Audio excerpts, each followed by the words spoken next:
Welcome back. Last episode we entered the imagination of Molly Finch, and now we'll continue exploring the rest of the house. I grew up looking at Molly's room through the peephole. Molly's gerbil had a tiny bedroom with its own even tinier gerbil cage.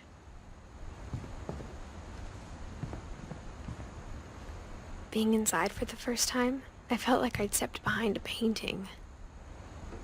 I can't describe it, but I felt like some part of Molly was still here. It looks like an owl mask. See in her room all the things that were used in her imaginative story.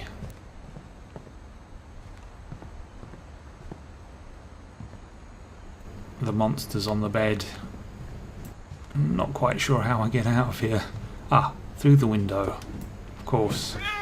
There goes the cat.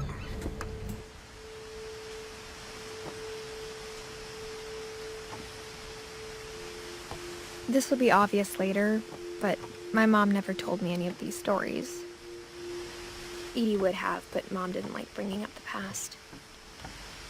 Though, when we adopted a stray kitten, she was the one who named it Molly.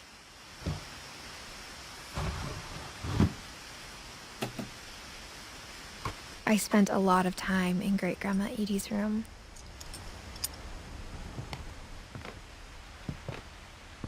We got along, and it was a good place to hide from my mom. Her room was like a museum.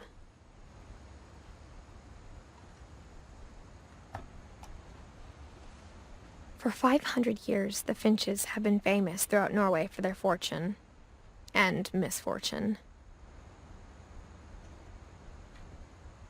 Odin Finch buries the latest victims of the family curse, his wife Ingeborg and their newborn son, Johan. On January 7th, 1937, he set sail with his family and his house, hoping to leave the curse behind. But 40-foot waves off the coast of Washington send the house and Odin to the bottom of the sea. Odin's daughter Edie, with husband Sven and baby Molly, step ashore on their new home, Orcas Island. Odin Finch is the first to be buried in the new family cemetery. His daughter Edie is already dreaming of a new Finch house.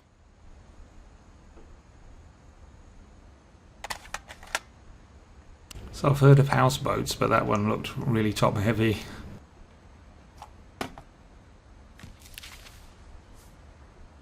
Whatever's wrong with this family, it goes back a long ways.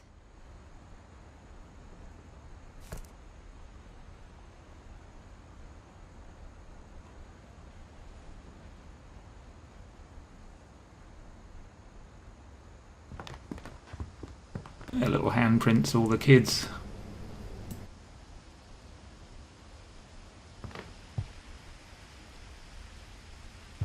Louis died a week before we left, but Edie had already started to memorialize him.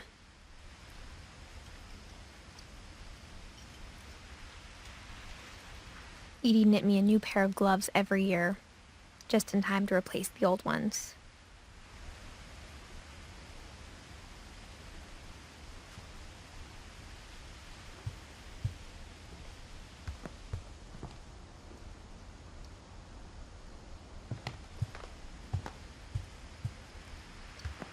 Edie gave a big interview about a mole man living under the Finch house. My mom was furious.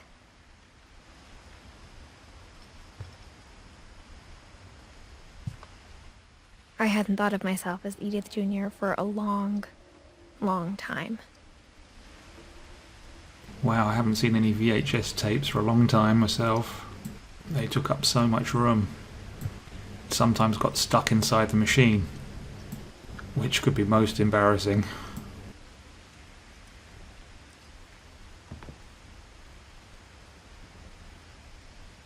One summer, they evacuated the island, but Edie refused to go. For a few weeks, she was a celebrity.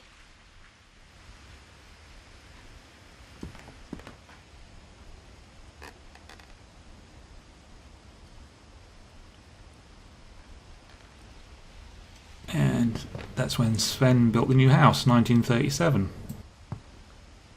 When Edie told people Sven was killed by a dragon, she could also have said he was building a dragon-shaped slide that collapsed.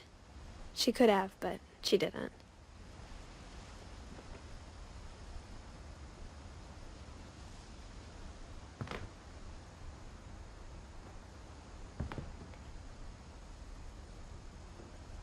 So a very imaginative carpenter he was.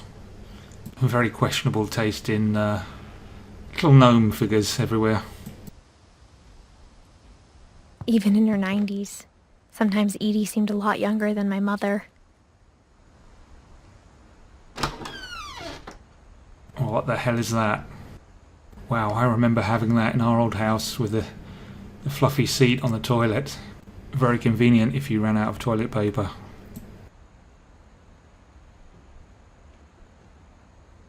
I cannot see myself. The only trace Grandpa Sam's first wife Kay left on the house was the pink bathroom. It was a pretty big trace.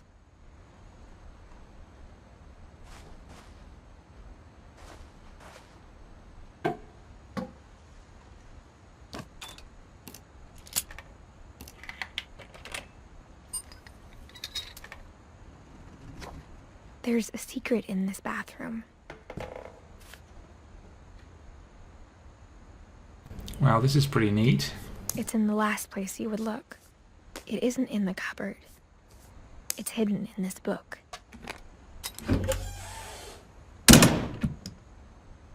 How ingenious. What do we have here? Some sort of dark room, I think.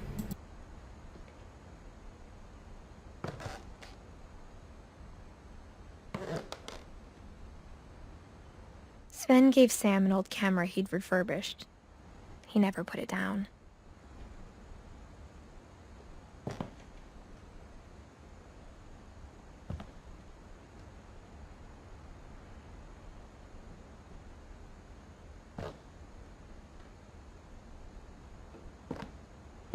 Wow, they used every inch of this place. Amazing.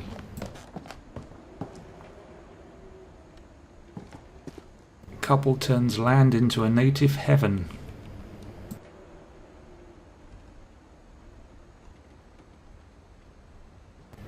I hope that wasn't Milton having all that alcohol.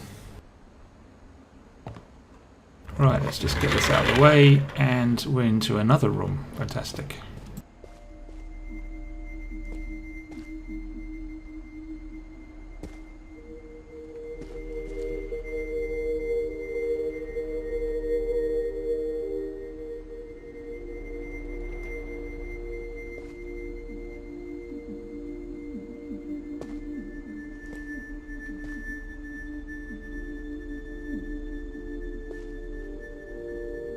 So that's a little certificate for Samuel Finch.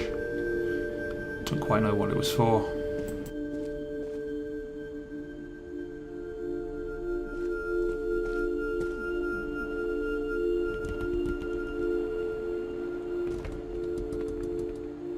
One of the kids was a robot. What the hell? I knew Grandpa Sam had a twin.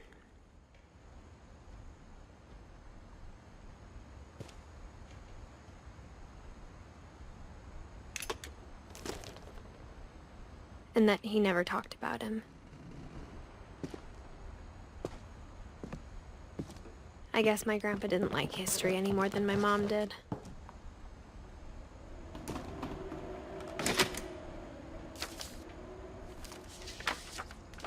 How I Want to Remember My Brother by Sam Finch. The thing I remember is that when he made up his mind, that was it. My brother said he'd die before he ate another mushroom. And he did. At Barbara's funeral, we swore he'd never be afraid again. And he wasn't. I think Calvin always wanted to fly. Sam! Calvin! Dinner's ready! Coming! But that day, he finally made up his mind to do it. I told him going around was impossible. Maybe if I hadn't said that. Calvin, I'm not gonna tell you again. Maybe if the wind hadn't picked up. Then maybe he'd still be here. But I doubt it. I think he'd already made up his mind. That's what I want to remember about my brother.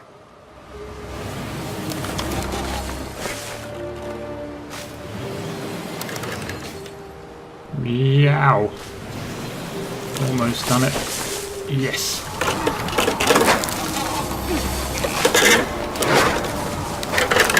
The day he made up his mind to fly. And he did.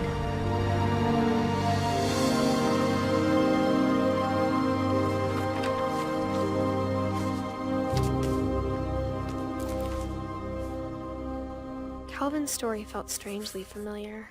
When I was younger, I remember trying to do the exact same thing.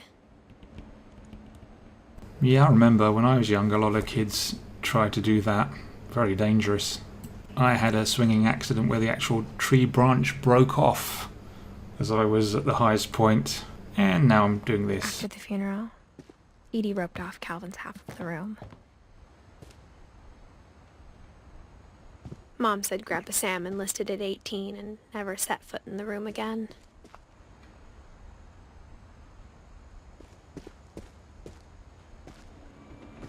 Let's follow the text. Yes, I've heard about following the text, but never this literally.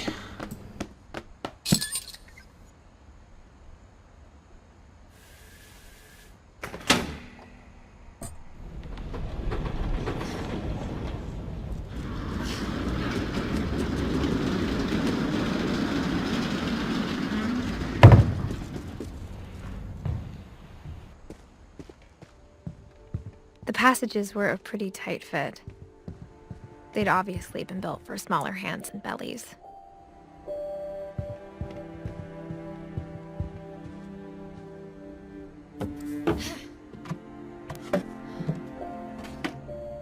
Growing up, I always thought of Barbara as a child star.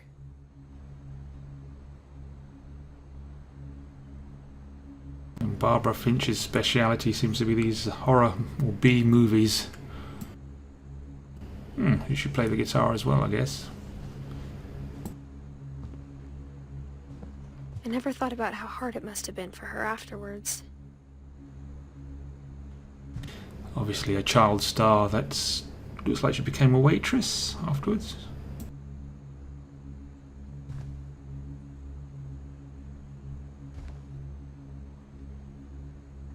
And what's that? Pizza? Birthday pizza.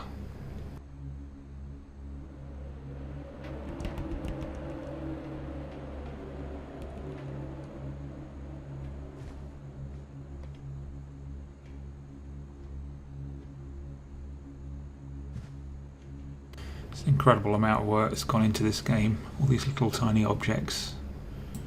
Dreadful stories. Of all the stories people wrote about Barbara's death, I'm surprised Edie saved this one.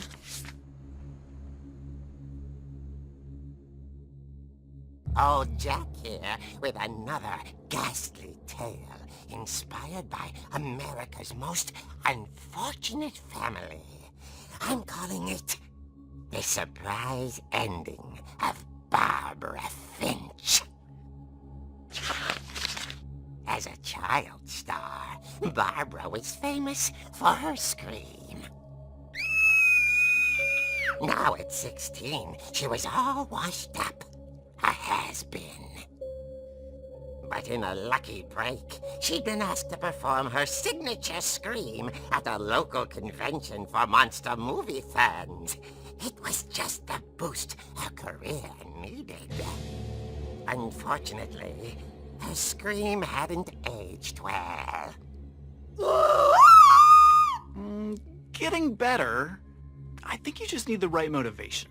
Her biggest fan and current boyfriend, Rick, was about to demonstrate when...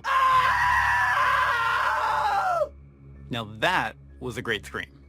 It was Barbara's father, Sven.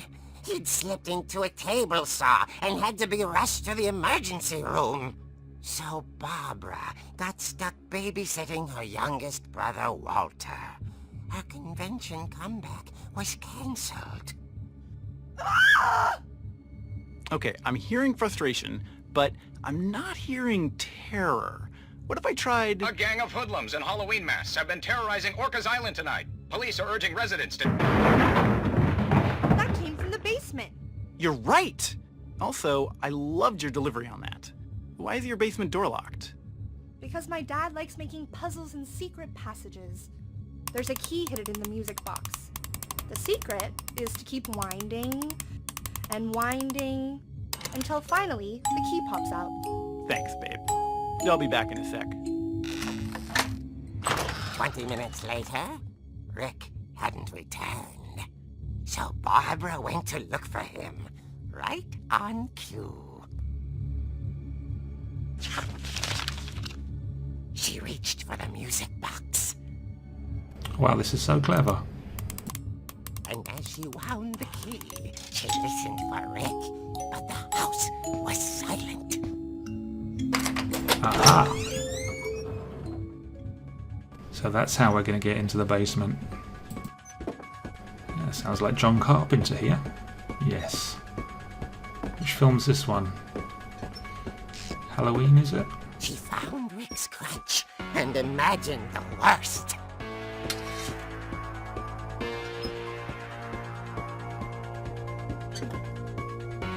Just gotta have a swipe of these tins.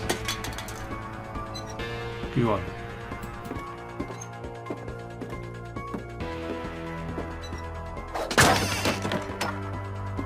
The gang's leader is the infamous Hookman killer, Dr. Carl Hamill, who impaled and then ate his family 10 years ago tonight.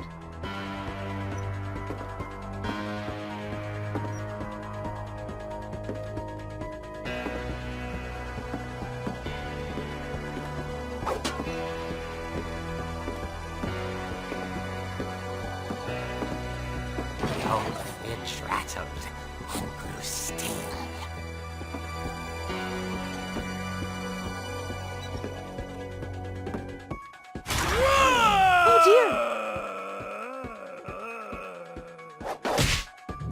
Yeah, that was lame. Rick? Barb, relax. I was just trying to scare you to help you find your scream. Well, I'm not scared, Rick. I'm furious. Then act furious. All I'm getting from you now is that you're hurt and confused and She threw him out, but she kept a little something to remember him by. Barb, have you seen my other crutch? And she was still holding it when she fell asleep watching the Late Picture Show. Hours later... Barbara! Walter, what's going on up there? Ah! Okay, I'm coming up, but if this is a trick, you're dead, Walter.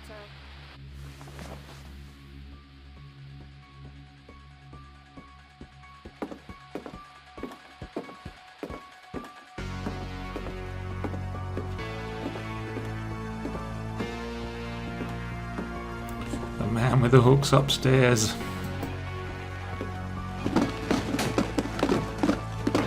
Roller skate. Always convenient at the top of the stair.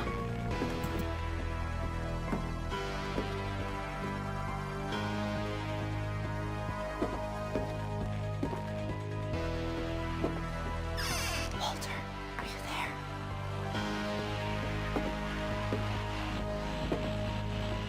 Walter had vanished, but his bedside radio was still on.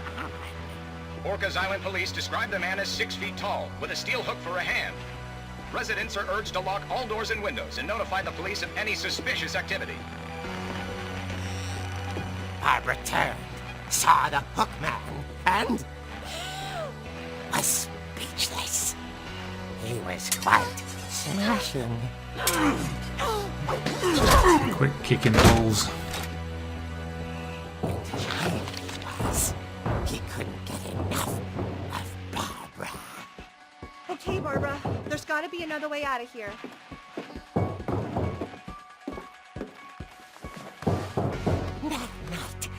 She played her part beautifully. Okay, let's smash this guy on the back of the head and get out of here. Molly's door hadn't been opened in years. The hinges groaned.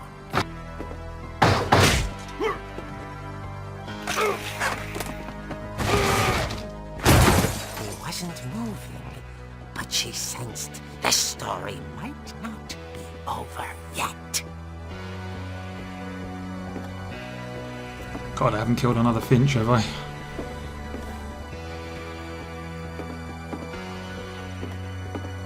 Let's go make sure he's dead.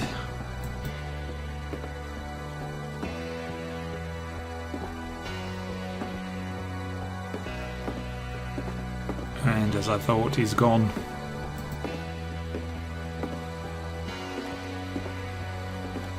The hookman had vanished. She listened for his breathing, but all she heard was...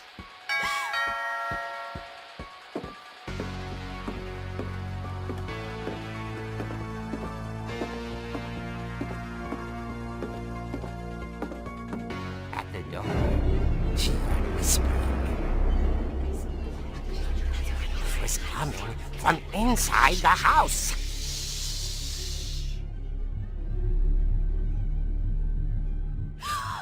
Oh dear. The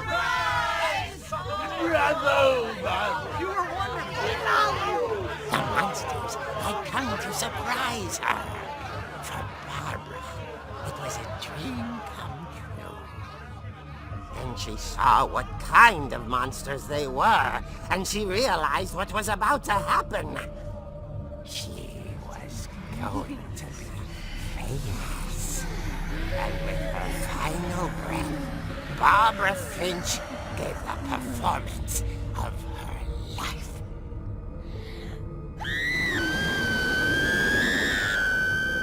I wasn't there myself, but I hear Barbara was magnificent. Poor girl. She had a taste for stardom. But unfortunately, so did her fans.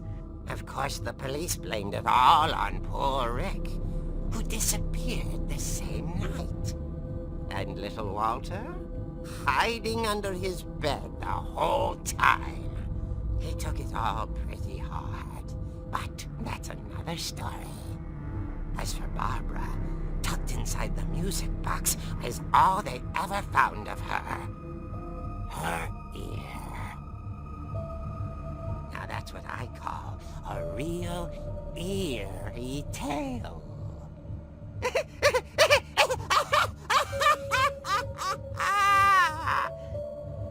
Yeah, thanks for that.